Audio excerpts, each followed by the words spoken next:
Hi all, my name is Karina and I hope you guys are doing absolutely well. So as हमारे CS exam को अभी सिर्फ और सिर्फ 5 months बाकी है, I think it's high time आप सीरियस हो जाओ अपनी एग्ज़ाम प्रिपरेशन के लिए, because trust me on this, आप किसी भी लेवल पे हो, CS एग्जीक्यूटिव हो या फिर CS प्रोफेशनल, अभी इनफ टाइम है to pass your examination.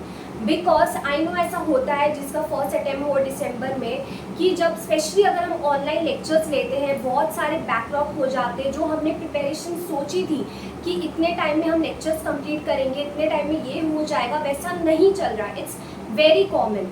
But अगर अभी तुम्हें लग रहा है कि यार नहीं, जो हुआ सो हुआ, गिल्ट को साइड रखते हैं, पढ़ाई चालू करते हैं, trust me on this, you can pass आराम से। बिकॉज बहुत सारे जन ये गिल्ट में रहते हैं और अभी पढ़ाई चालू नहीं करते, क्या सोचेंगे कि एंड में पढ़ेंगे। And trust me on this, last 2 months में सीधा अक्टूबर में तुम सीरियस होने का ट्राई करोगे, नहीं होगा, ठीक है, वो इनफ टाइम नहीं है। लेकिन अभी से तुम अभी से पढ़ना चालू कर दो, अच्छा खासा टाइम है, हो जाएगा। तब सबसे पहली चीज़ जो तुम्हें करनी है नेक्स्ट 5 मंथ्स में, वो है गिल्ट को टाटा बाय बाय कर दो और पढ़ना चालू कर दो। Because I have been there. हमें लगता है दिसंबर में एग्ज़ाम है, इतने टाइम में मैं लेक्चर देख लूँगा, इतने टाइम में रिवीजन हो जाएगा, 3-4 revision, I am good to go. But जब हम एग्जीक्यूट करते हैं, हमारा बैकलॉग होता है, हमने जिस मंथ पे सोचा था 2 ग्रुप का हम लेक्चर कंप्लीट कर लेंगे, एक ग्रुप का भी लेक्चर कंप्लीट नहीं होता है बहुत सारे जन के साथ होता है। लेकिन आई थिंक अभी वो टाइम है कि ये मत सोचो कि गिल्ट की वजह से पढ़ाई करना चालू नहीं करना है, ये सब मत करो। ये सोचो कि चलो मैं अभी तो उठ गया हूँ ना, चलो अभी से अच्छे से पढ़ता हूँ। सोचो यही चीज़ तुम अक्टूबर में सोचते कि चलो अभी पढ़ता हूँ, इतना टाइम वेस्ट कर दिया, वैसा मत करो। अक्टूबर में नहीं करना है, गिल्ट को हटा के पढ़ाई करो। अभी वो गिल्ट को हटाओ और अभी से पढ़ना चालू कर दो, सबसे पहले ये। And trust me on this, enough time है, बिकॉज 5 मंथ्स अच्छे से यूज़ कर लो, ठीक है। तुम्हें कुछ भी सैक्रिफाइस करने की ज़रूरत नहीं पड़ेगी। बिकॉज आई नो बहुत सारे बच्चे जो लास्ट 2 मंथ्स में मतलब प्रिपेयर करते हैं एग्जाम, उनको बहुत सारी चीज़ें सैक्रिफाइस करनी पड़ती है, यानी कि नींद सैक्रिफाइस करना पड़ता है, बहुत सारे पोर्शन कंप्लीट नहीं हो पाते। एंड ऑल्सो अगर इंस्टीट्यूट पास्ट ईयर पेपर से क्वेश्चन नहीं बनाए, क्योंकि ऑब्वियसली लास्ट में पढ़ते तो बहुत सारा हम ट्रिक्स यूज़ करते हैं जो कभी कभी काम नहीं आता, ठीक है। हमें पता है इंस्टीट्यूट कितना अनप्रेडिक्टेबल है। तो अभी अच्छा खासा टाइम है, पढ़ना चालू कर दो, खुद को बोलो गिल्ट को हटाओ और पढ़ना चालू कर दो।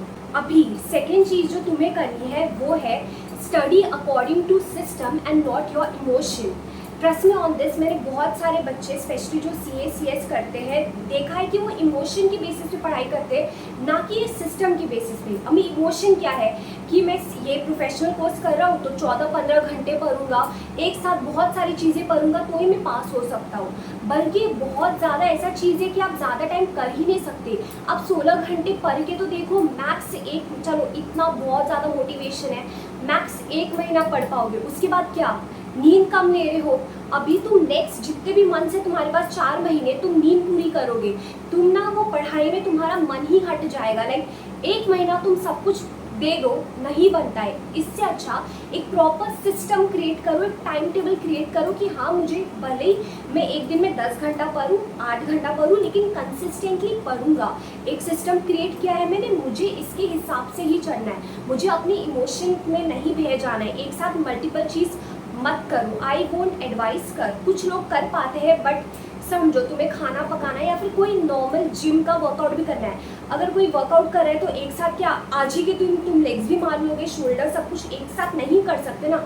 अलग अलग दिन दिया हुआ है अलग अलग चीज़ के लिए, ताकि वो एक पर्टिकुलर जो भी चीज़ है ना वो अच्छे से आए बाहर। एक साथ करोगे तो कुछ भी नहीं मिलने वाला रिजल्ट। इसलिए बोलूँगी मल्टीपल चीज़ पे ध्यान मत दो, instead stick to one thing. मतलब ट्राई करो कि एक दिन में तुम 2 सब्जेक्ट मिनिमम पढ़ो, ठीक है, मैक्सिमम 3 सब्जेक्ट, इससे ज़्यादा मत करो। एक सिस्टम बना लो, सिस्टम है तुम्हारा टाइम टेबल, उसको तुम्हें डेली फॉलो करना है। ये नहीं कि आज से 16 घंटे 5 महीने 16 घंटे नहीं। अगर 2 ग्रुप है 10 आवर्स, एक ग्रुप है 8 आवर्स, पढ़ना चालू कर दो। एक प्रॉपर टाइम टेबल बनाओ, सबसे पहले सिस्टम क्रिएट करो, उसको फॉलो करो। एक दिन में मैक्स या फिर minimum 2 subject and max 3 subject ही पढ़ो, ठीक है। उसमें से ट्राई करो एक थ्योरी, एक प्रैक्टिकल, ऐसा कॉम्बो बना दो ताकि तुम बोर भी ना हो और एक चीज़ पे अच्छे से ध्यान दे पाओ। फॉर एग्जाम्पल मैं क्या करती थी, फर्स्ट हाफ ये समझो सुबह का टाइम में मैं थ्योरी लेती थी, आफ्टरनून में प्रैक्टिकल लेती थी और वापस रात को थ्योरी। तो तुम ऐसा करके कर सकते हो, ठीक है, इंस्टेड ऑफ एक मैं मल्टीपल चीज़ एक दिन करूँगा, नहीं, ठीक है। अभी उसके बाद तुम्हें जो करना है वो है मोस्ट इम्पॉर्टेंट चीज़ है, ठीक है। उसके बाद जो मैं बहुत ज़्यादा यूज़ करती थी and I think it has work for me, वो है सब्जेक्ट एनालिसिस करना। यानी कि आपको पता करना है कि आपका कौन सा सब्जेक्ट वीक पॉइंट है और कौन सा सब्जेक्ट स्ट्रॉन्ग है। तो मैं क्या करती थी, जो मेरे वीक वाले सब्जेक्ट है ना उसमें ट्राई करती थी 40 या फिर 50 के आसपास आ जाए और जो स्ट्रॉन्ग है उसमें 60 आ जाए।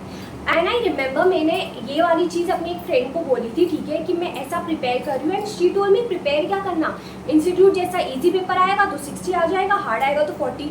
इंस्टीट्यूट पर कैसे छोड़ सकती हो और तुम लोग कुछ भी चीज़, तुम्हारी मेहनत तुम्हारे हाथ में है। अभी बताती हूँ 60+ कैसे आता है इंसान को, जब तुमने एक पूरा सब्जेक्ट A to Z चीज़ें पढ़ी होगी।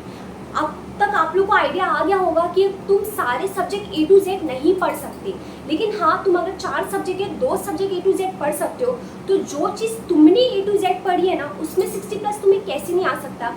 अभी हार्ड क्या होता है, हार्ड वो होता है कि तुमने सिलेक्टिव स्टडी की और वहाँ से पेपर नहीं आया, वो होता है हार्ड। ऐसा नहीं कि इंस्टीट्यूट, ये नहीं होता है कि इंस्टीट्यूट इजी पेपर देते, नहीं, तुमने जहाँ हर जगह से पढ़ा और वहाँ से पेपर आया तो हो गया इजी, लेकिन तुमने जो पॉइंट अनटच रह गए वहाँ से आया तो पेपर बनता है हार्ड। यानी कि तुम्हारे हाथों में है कि पेपर ईजी आएगा कि पेपर हार्ड आएगा, ठीक है।